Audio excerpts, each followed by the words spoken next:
J'aimerais beaucoup que tu me racontes l'histoire de Notre-Dame Mariam. Bien entendu, mon trésor.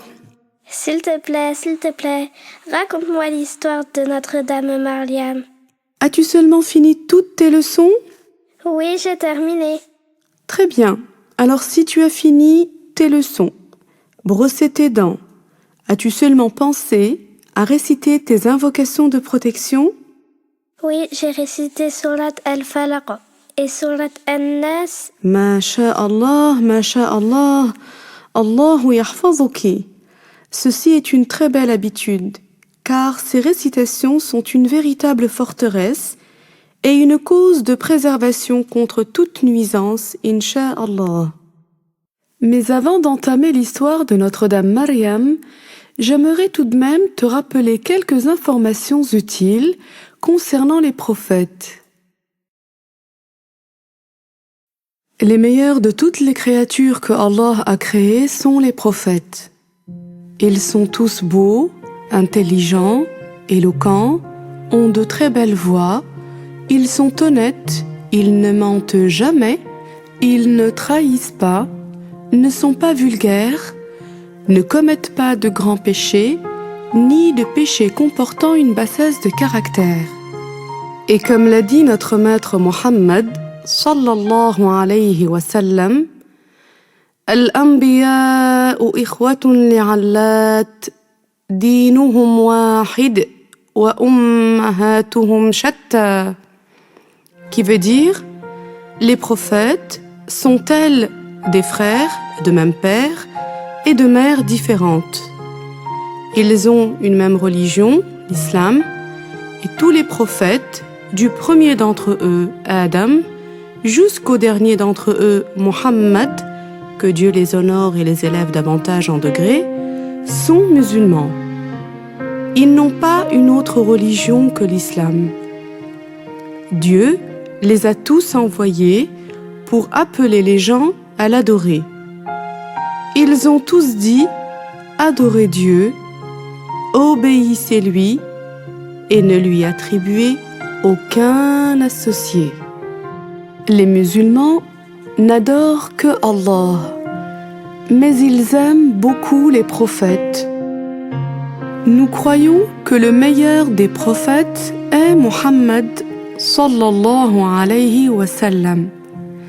Mais nous respectons et nous aimons chacun des prophètes sans exception, que ce soit Moussa, Moïse, Ibrahim, Abraham, Nuh, Noé ou Aïssa, Jésus par exemple.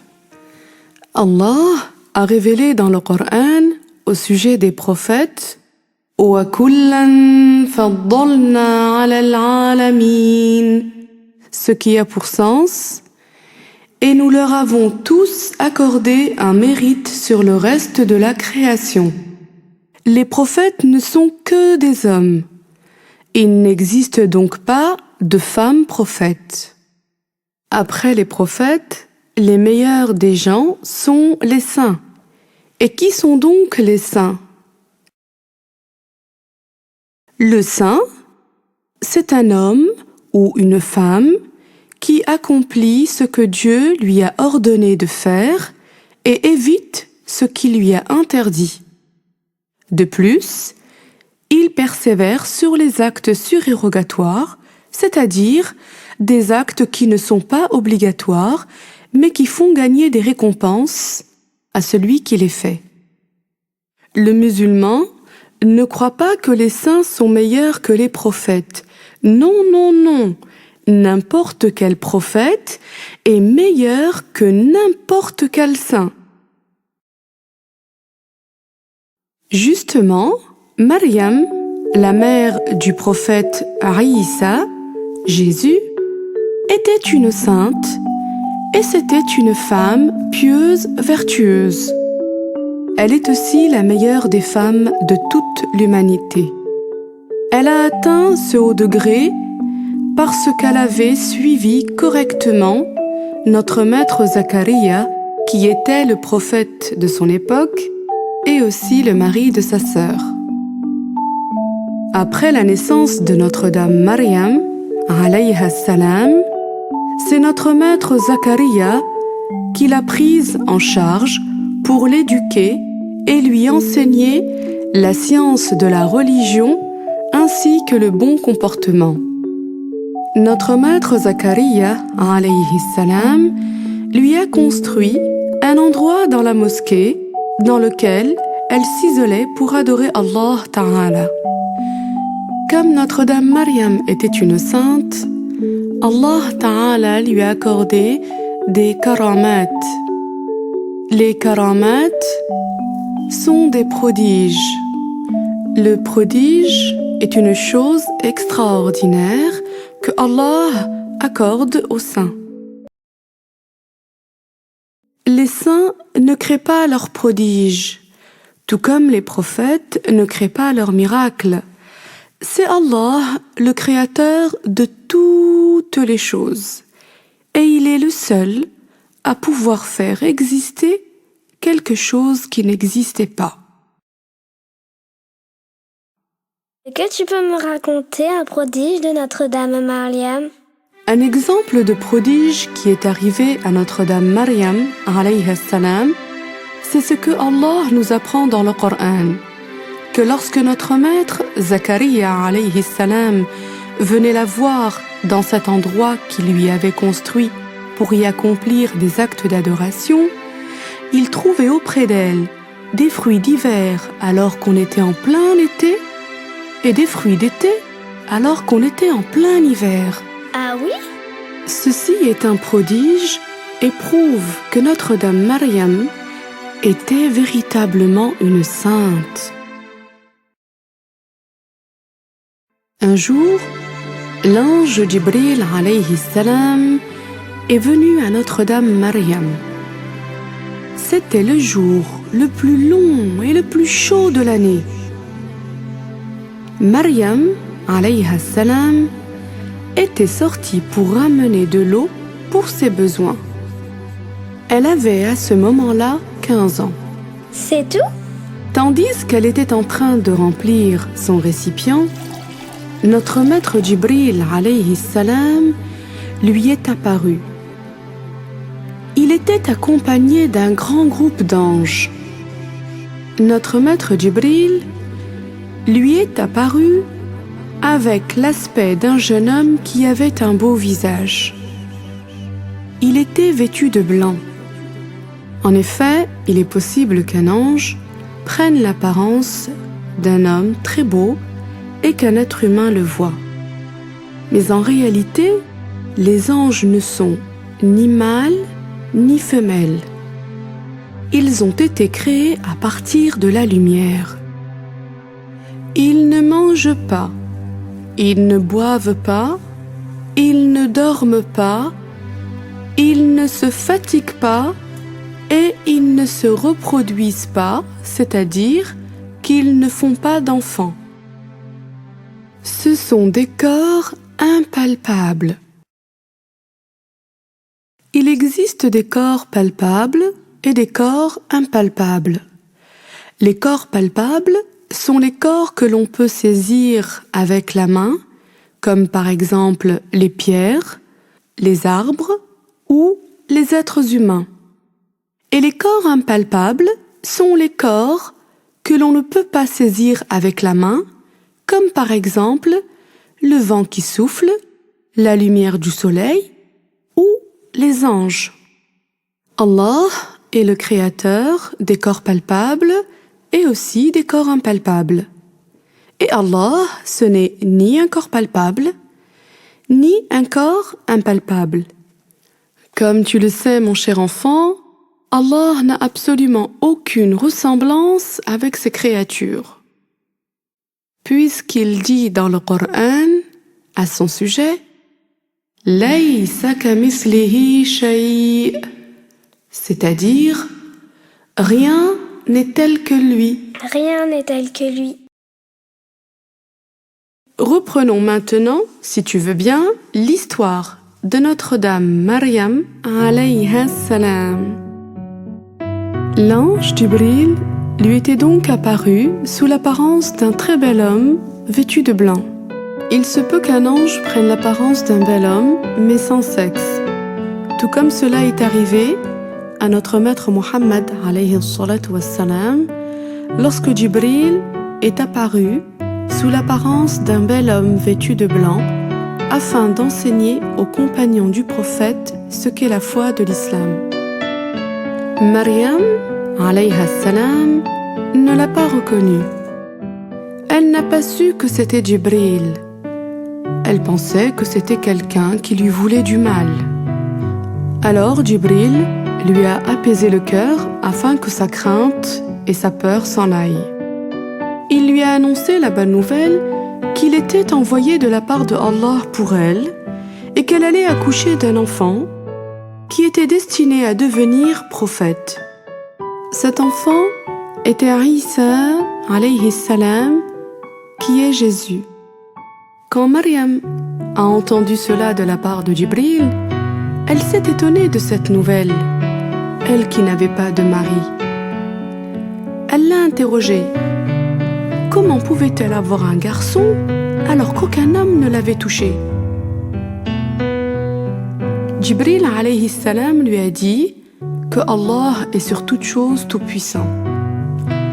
Cela ne voulait pas dire que Maryam ne croyait pas en la toute-puissance de Allah. Maryam savait que Allah est sur toute chose tout-puissant, puisqu'elle était croyante. Jibril alayhi salam a pris une branche d'arbre sèche entre ses doigts qui s'est transformée en une branche d'arbre verte. Maryam alayha salam a eu le cœur apaisé par cela. Elle a eu le cœur apaisé parce qu'elle a vu que cette branche qui était sèche s'est transformée en une branche verte en quelques instants. Cette branche était devenue verte et pleine de feuilles après avoir été sèche.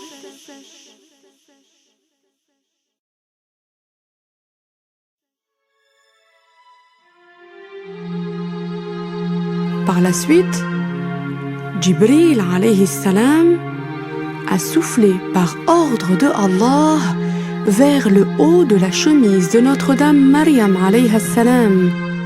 Puis l'âme de notre maître Isa alayhi salam est entrée dans le corps de Notre-Dame Maryam. Elle est ainsi devenue enceinte à cet instant-là de Isa alayhi salam. Youssouf al-Najjar, qui est le fils de son oncle maternel, était le premier à avoir pris connaissance qu'elle était enceinte. Il ne savait pas quoi faire. Il ne savait pas comment réagir face à ce qu'il voyait.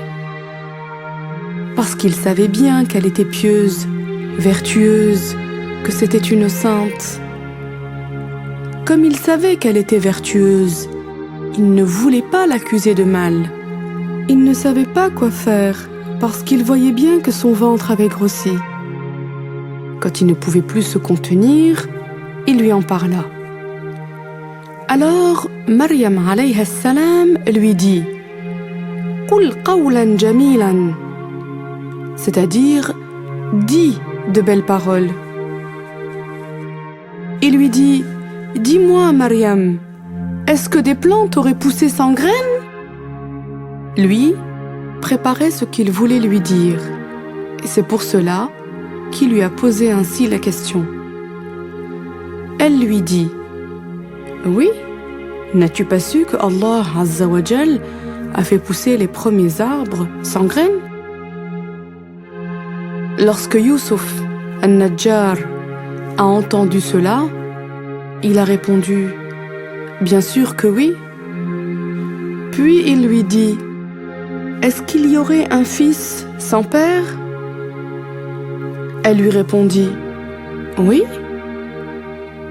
N'as-tu pas su que Allah Ta'ala a créé Adam et Hawa sans père ni mère?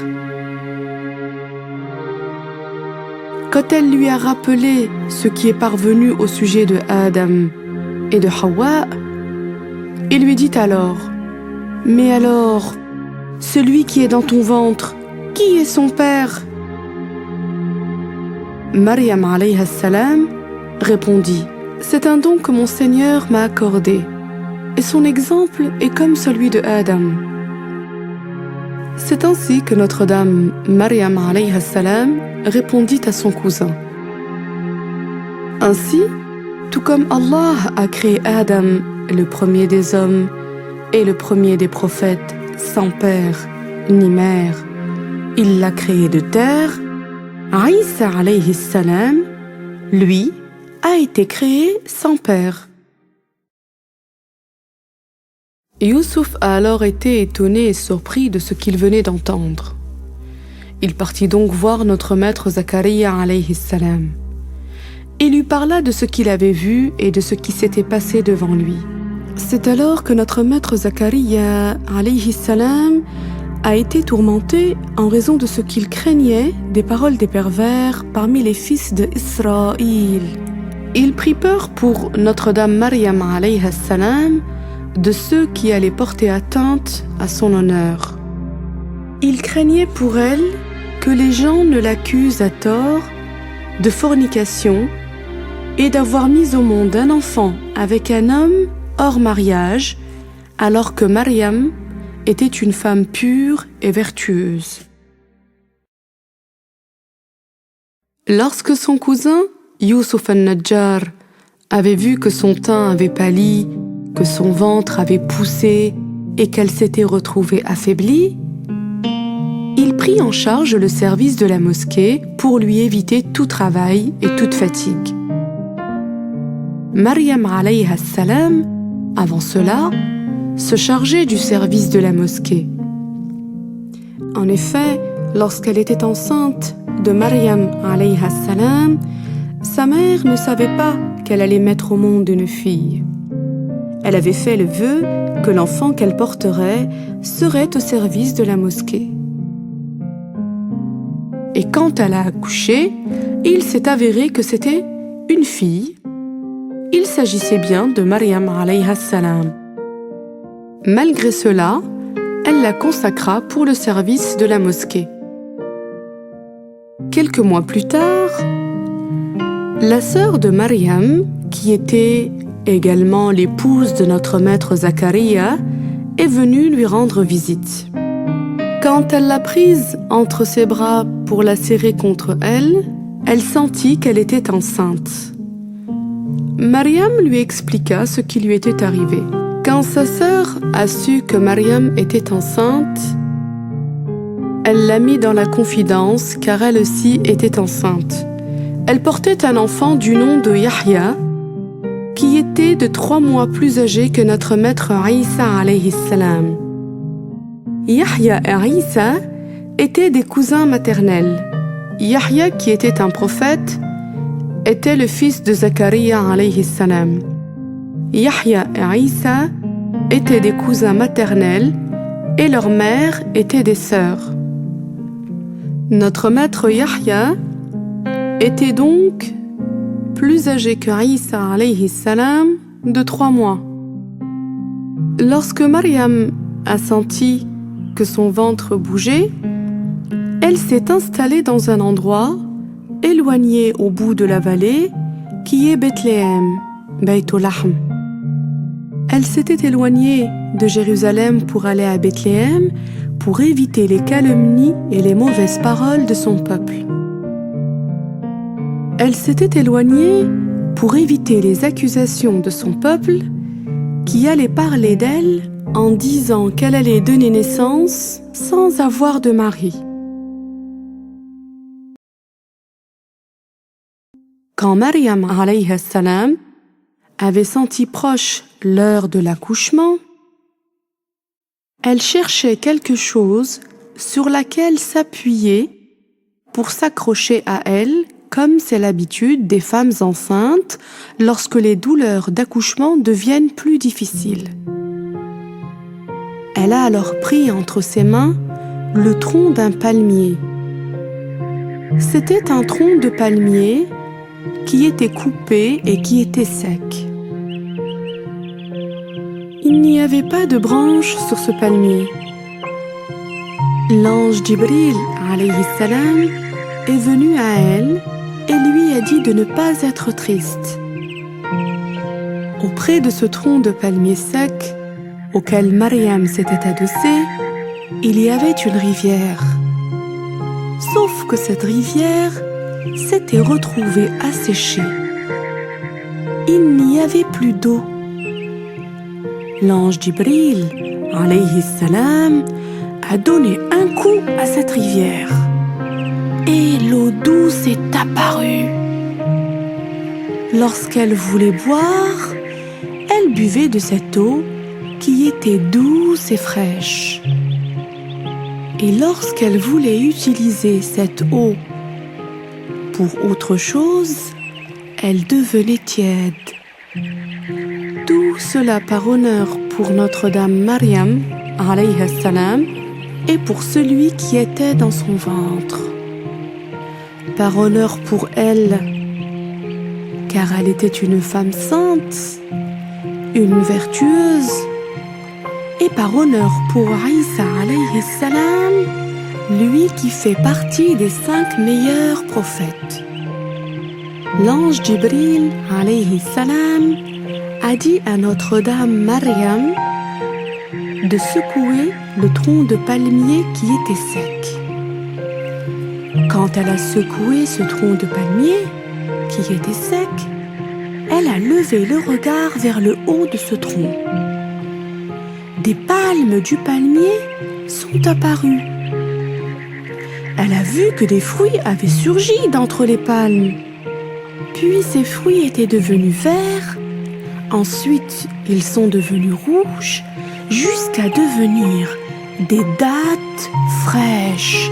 Tout cela en un seul instant.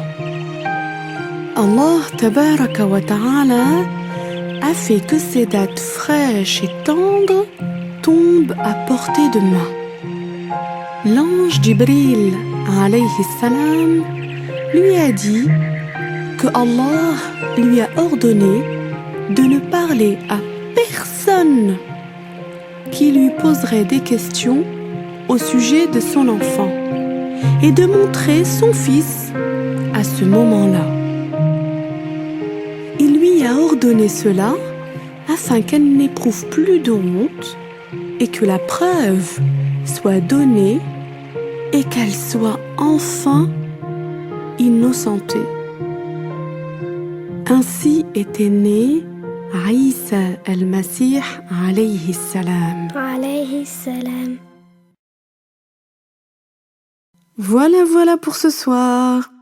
Nous allons nous arrêter là et je vais te laisser dormir car demain une grande journée t'attend. Fais de beaux rêves, mon trésor, et que Allah t'accorde la vision du prophète Mohammed cette nuit et toutes les nuits, Inch'Allah. Amin. Et la prochaine fois, je te raconterai l'histoire de notre maître Isa alayhi salam.